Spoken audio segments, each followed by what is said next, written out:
Hello student, let us continue with our chapter. Last lecture कुछ technical error की वजह से इनकम्प्लीट हो गया था. Let us complete that para first. हम वो मल्टीपर्पज़ प्रोजेक्ट्स के देख रहे थे, वाटर रिसोर्सेज एंड उसका यूजेस जो है. तो हमने जैसे देखा कि हमारे भारत देश में बहुत सारी बड़ी और छोटी नदियाँ बह रही है जो एक दूसरे में मर्ज होती है, और वो बड़ी नदियाँ का पानी जो है वो समंदर में चला जाता है. With the idea that this water may be harness for various purposes, multipurpose projects are plan on many rivers. और इसकी वजह से बहुत सारी रिवर्स के ऊपर हम मल्टीपर्पज़ प्रोजेक्ट को प्लान कर रहे हैं. A multi-purpose project means to solve various problems associated with river valleys. Multipurpose project का जो मतलब है ताकि वो बहुत सारे वेरियस प्रॉब्लम को सॉल्व कर पाए associated with river valley related जो भी प्रॉब्लम्स है. It includes flood control, prevention of soil erosion, water for drinking and irrigation, industries, water provided to settlements, generation of electricity, internal water transportation, entertainment, wildlife protection and development of fisheries etc. जो river valleys जो हमने बोला multipurpose project, तो इसका मतलब हम flood control इसमें include कर सकते, prevention of soil erosion, drinking water और इरिगेशन के लिए वाटर, इंडस्ट्रीज़ के लिए वाटर, ये सारी मल्टीपर्पज़ प्रोजेक्ट. तो उसके पानी का यूज़ हम ऐसे अलग अलग फील्ड में कर सकते हैं. Now let us see this major portion projects of India जो यहाँ जो दिया हुआ है. इसमें से एक मार्क एग्ज़ाम में पूछा जाता है.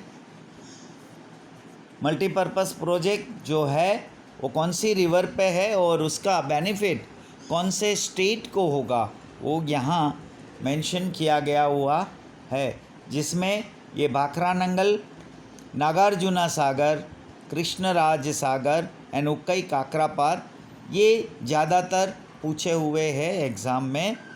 So you have to remember कौन सी नदी में ये मल्टीपर्पज़ प्रोजेक्ट है, कौन सी रिवर पे बना हुआ है, कौन सी रिवर से, और उसका कौन सा स्टेट को बेनिफिट होने वाला है होता है. Now distribution of area under irrigation. There is a difference regarding the area under irrigation in every state. Coastal districts in Andhra Pradesh, delta regions of Godavari and Krishna rivers, Mahanadi delta in Orissa, Kaveri delta in Tamil Nadu, Punjab, Haryana and western Uttar Pradesh etc. are regions intensive irrigation of the country. जो हमारे irrigation का area जो है सब में हर state में अलग अलग है.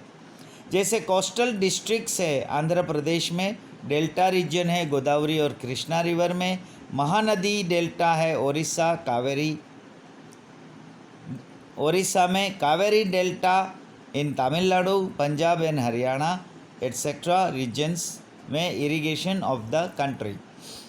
After independence the irrigated area in India is increase 4 times. Irrigation is practiced in about 38% of the net zone area. Independence के बाद हमारा जो इंडिया में इरिगेटेड एरियाज था वो 4 गुना बढ़ चुका है. There is a difference in the irrigated area of different states.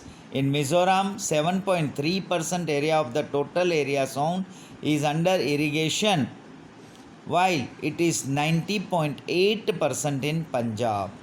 मतलब पंजाब में 90% इरिगेशन के ज़रिए हमारा होता है, और जबकि मिज़ोरम जो है वो ऐसा स्टेट है जिसमें 7.3% ही होता है.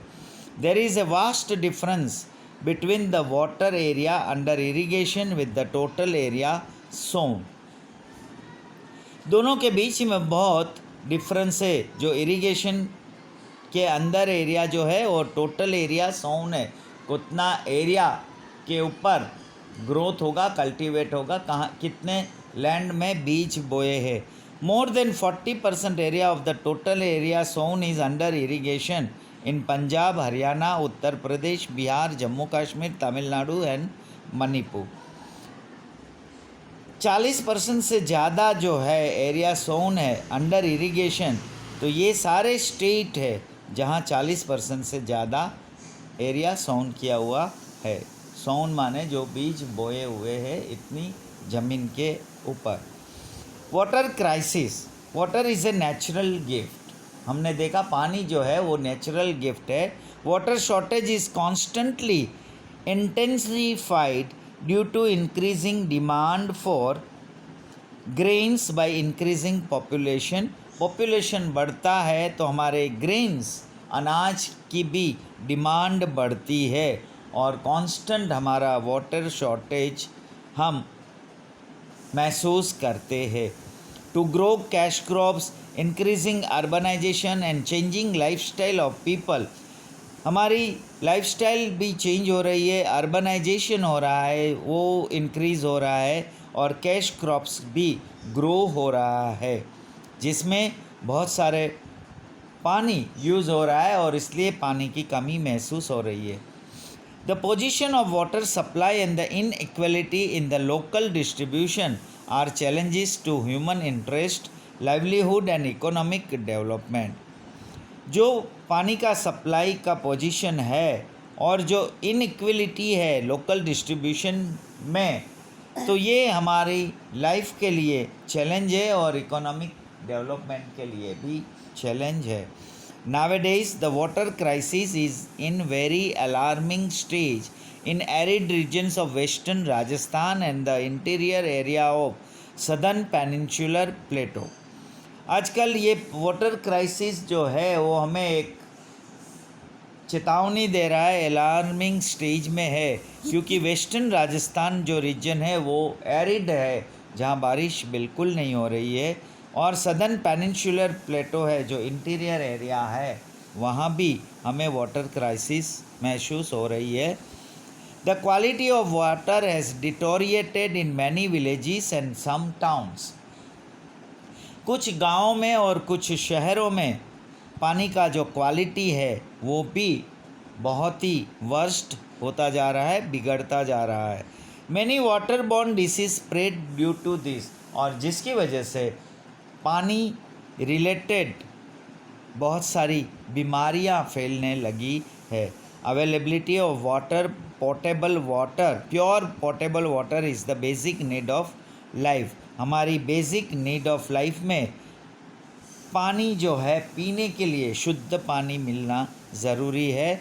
Apart from the attempts made to increase the facility of portable water, हमने बहुत सारी पोर्टेबल वाटर की फैसिलिटी को इंक्रीज़ करने के अटेम्प्ट्स करने के बावजूद भी there is a large difference between the demand of water and its supply, और फिर भी हमारी इसमें बहुत सारी डिफरेंस है जो हमारी डिमांड है पानी की और उसके सामने जो हमारी सप्लाई है। Even today there is a severe shortage of drinking water in about 8% towns in India. Bharat में 8% ऐसे टाउन्स है जहाँ पीने के पानी की कमी है, शॉर्टेज है। Work remains to provide clean drinkable water to about 50% of villages of the country, और कंट्री के 50% गाँवों में भी काम चालू है जिसमें क्लीन ड्रिंकेबल वाटर, पीने के पानी, शुद्ध पीने का पानी को प्रोवाइड किया जा सके। There has been a large increase in the irrigation facilities in India. India में हमने बहुत सारी इरिगेशन फैसिलिटीज़ को इंक्रीज़ किया हुआ है। However 2/3 of agriculture region still depend on rain water, और हमारा अभी भी जो इरिगेशन एग्रीकल्चर जो है वो रेन वाटर के ऊपर डिपेंडेबल है। In recent times the ground water level has gone down considerably due to more and more water is extracted through wells and tubewells और वेल्स के ज़रिए हमारे जो ग्राउंड के अंदर जो पानी है वो भी अभी बहुत ही लेवल जो है उसका वाटर का वो भी धीरे धीरे बहुत नीचे जा रहा है, क्योंकि हम लोग बहुत पानी उससे निकाल रहे हैं।